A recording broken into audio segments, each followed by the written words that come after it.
Hey y'all, it's Amanda, and today we are out on the front porch. It is 100 degrees outside, but I am here to talk about the truth about marigolds, what no one tells you about growing marigolds. All right, when somebody mentions marigolds, what typically comes to mind? For me, it's typically the little bitty orange short flowers that you see pop up during the fall or something like that. But what if I told you that some marigolds grow over 4 feet tall, make amazing cut flowers, and bloom from late spring to frost? I think marigolds are one of the most underrated flowers in the garden, and today I'm here to share everything I've learned about growing them. And I definitely am the typical gardener that I have gone from, the bedding plant marigolds, tucked in a few places, to now growing pretty much all of my marigolds from seed, growing some very exotic, unique varieties that are all super, super simple. And I am amazed at my growth in love of marigolds, because marigolds have very quickly become one of my favorite flowers in the garden. All right, so today we're going to talk about a number of things. So if you want to just go ahead and flip forward to whatever it is you're trying to discover about marigolds, down below in the description, I have timestamps, so you can go to whichever portion you need to for the video. We're going to be discussing the first truth about marigolds. Not all marigolds are created equal. Tall versus dwarf marigolds. The truth about heat tolerance. The secret to more blooms. How easy they are to grow from seed, saving your own seeds. They do more than look pretty, common marigold mistakes, and my favorite marigold varieties. Okay, so starting with the first truth, not all marigolds are created equal. And I think that's the biggest misconception, because like I said, when we mention marigolds, everybody thinks of those little orange flowers at the front of a flower border. One of the biggest mistakes gardeners can make is assuming marigolds are basically the same, because they are not. Different varieties are bred for completely different purposes.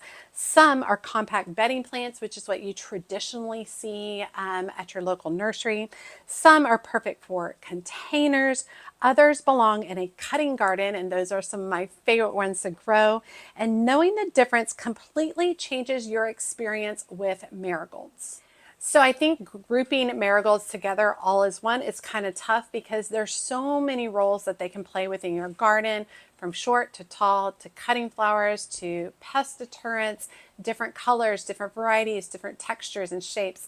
They are wonderful and varied greatly. All right, let's talk about tall versus dwarf marigolds, starting with dwarf marigolds. So these are what most people recognize when you mention marigolds.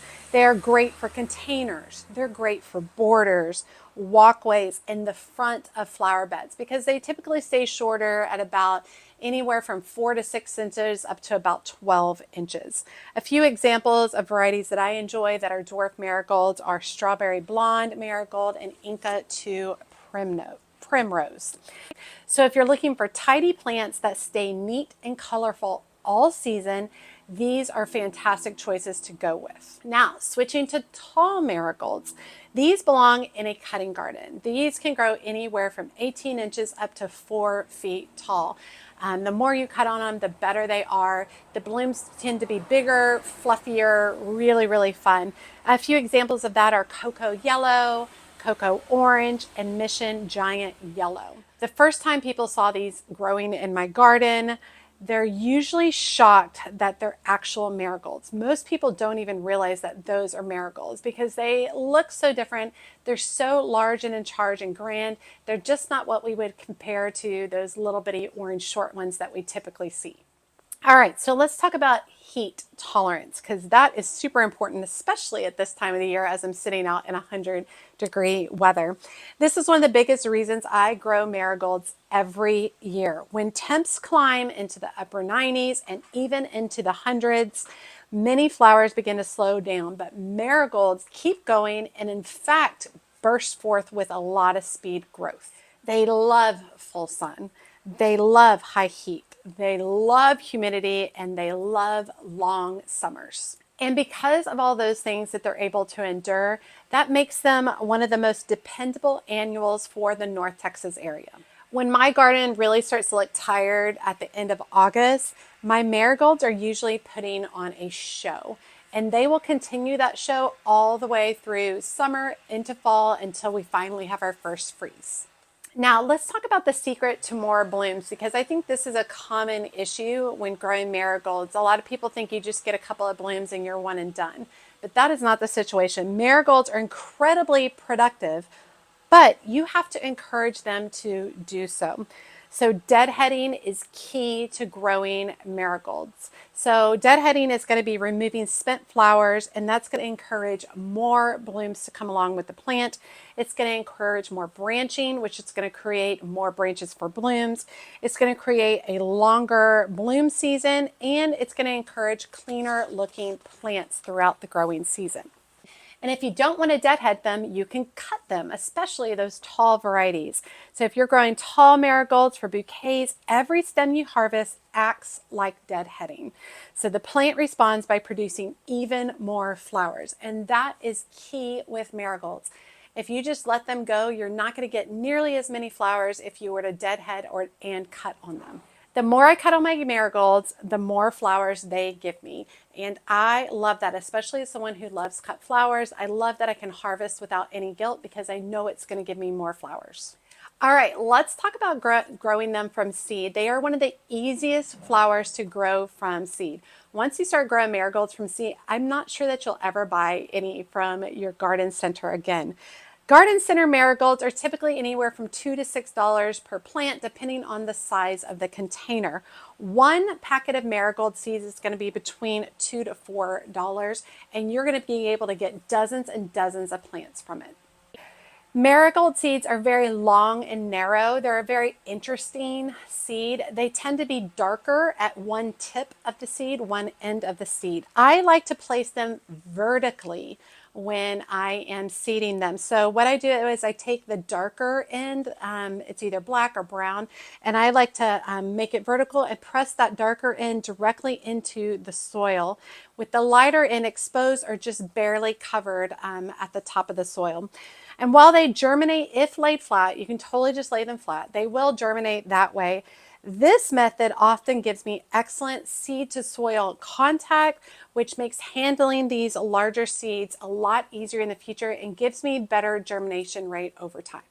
I like that they're a little bit easier to handle with these longer seeds as opposed to these little tiny, dust seeds that are really hard to deal with.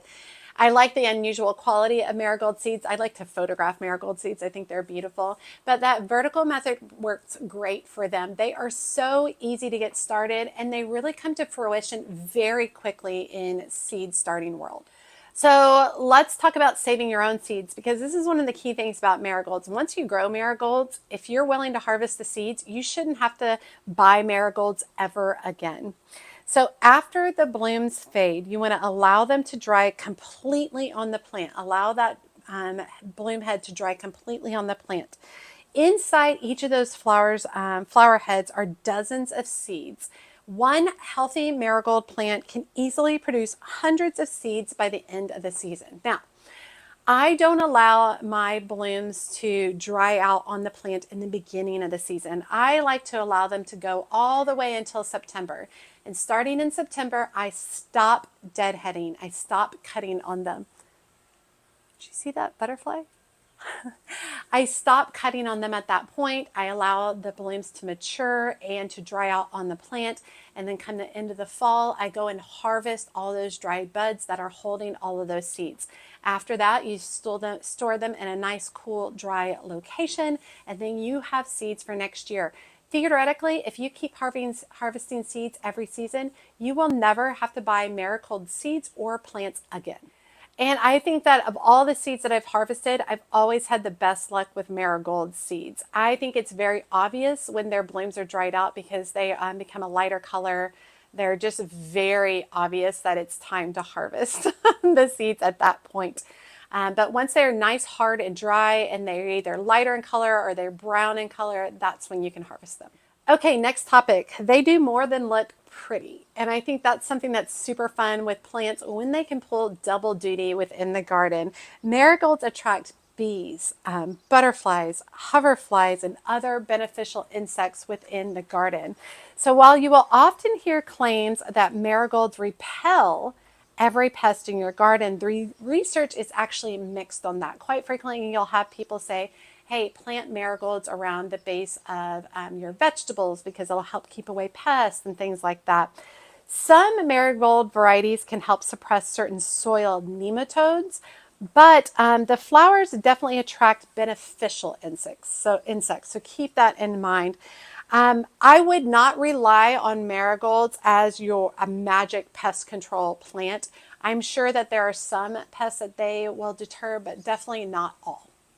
I also think they just look really good mixed in with vegetable gardens. Like I think marigolds just pair beautifully with different vegetable plants. So if anything, it's just fun to plant them and encourage more beneficial insects to come over to your vegetable plants in order to pollinate and be able to grow more produce. All right, let's talk about some common marigold mistakes. And I think this is really important. And I try to talk about this anytime I'm really deep diving into a particular plant or seed that I'm starting. One of the big mistakes you can make is planting them too close because it causes poor airflow and circulation. And this can increase disease and reduce flowering. One of the big issues marigolds deals with in my particular area is spider mites, and that's typically when we're really dry. And if you have all these plants really compacted close together, it actually creates a beautiful, perfect breeding ground for spider mites. So making sure you have a little bit of space in between them and allowing good airflow is going to help them maintain and stay healthier longer. Next mistake is choosing the wrong variety. Don't expect an 8-inch bedding marigold to perform the same as a 4-foot cut flower variety. You really need to do your research. I buy a lot of my marigolds from Seed Therapy and Swallowtail Garden Seeds. I'm able to get all the marigold varieties that I want from them. I've also bought a lot of the cocoa variety of marigolds. Those are the much taller ones. I bought a lot of those from Harris Seeds. I found them easiest to find through Harris Seeds. But you really want to make sure that you're choosing the right variety for the right portion of your garden. If you need bedding plants, don't buy seeds that grow larger than 12 inches. If you're looking for taller plants, make sure that you're verifying that that is a taller marigold prior to planting it. Next mistake is too much fertilizer. You will get lots of green leaves, but very few flowers. They do not need a bunch of extra fertilizer. With the exception of an initial layer of compost added to my beds, I don't add any additional kind of fertilizer when I am planting marigolds. And the number 4 most common mistake is not harvesting, especially with the tall varieties. The more you cut, the more they bloom. I know they're beautiful to look at, but they're going to be even more beautiful when you cut and they produce another round of flowers. So keep that in mind. All right, let's talk about a few of my favorite marigold varieties. I love Cocoa Yellow. It is a beautiful, vibrant, lemony yellow with a nice, large head. Absolutely beautiful. It grows 3 to 4 feet tall. Cocoa Orange, same as the Cocoa Yellow, except it's a vibrant, true orange. I love to grow this in summer into fall. It's great in a fall garden. I love to harvest it for bouquets. Mission Giant Yellow. These are seeds that you can find at your local nurseries, easily find at your local nurseries. A little bit of a shorter variety at about 24 inches. And its blooms are a little bit of a darker, more golden yellow, which are really, really pretty. They tend to have a little bit of a green center, which is lovely, but they're great for harvesting for cut flower bouquets. Now, shifting over to the shorter varieties, my hands down favorite variety, dwarf variety to grow is Strawberry Blonde Marigold. It is the most perfectly beautiful marigold ever. If you can grow this variety, you absolutely should. I'm growing a huge flat of 72 of them for the fall. Absolutely gorgeous. The other variety I love to grow as a dwarf variety is the Inca 2 Primrose variety. It is a very soft, lemony yellow color. It does happen to be just tall enough that you can cut it for smaller, shorter bouquets, but it just has a softness through it, a nice big flower head, and it is a great variety to grow as well. All right, so the real truth about marigolds is this. The truth about marigolds is that they're so much more than the little orange flowers that many of us grew up seeing. They're so far beyond that, and really exploring the different varieties of marigolds, there's at least one or two varieties that you're going to absolutely fall in love with. It's important to remember that they're heat lovers. They're excellent cut flowers if you choose the right variety, and they're one of the easiest varieties to grow from seed. And just for a few dollars, they can fill your garden with color for months on end.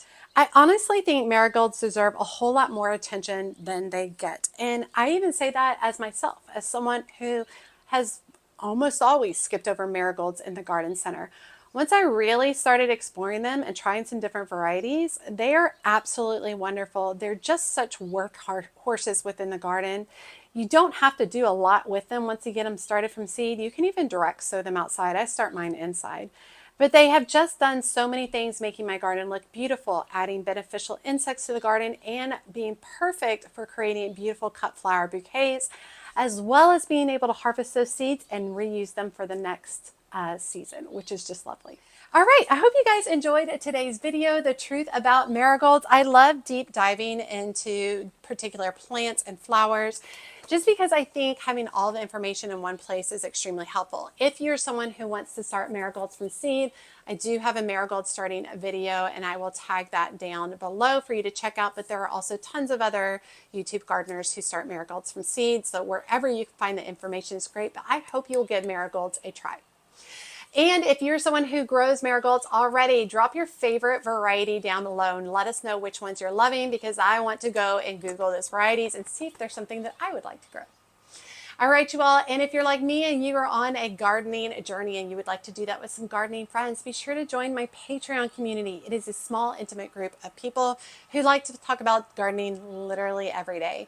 You get to share photos, you get to be involved in group chats, you get direct messaging to me, and you get exclusive videos only available to my patrons, as well as a live every month where we get together and we all talk together. It's super fun about what's going on in our garden and what we're dealing with that particular month. All right, you all, as always, she's a mad gardener or a decorator or anything else that she wants to be. Thanks, y'all.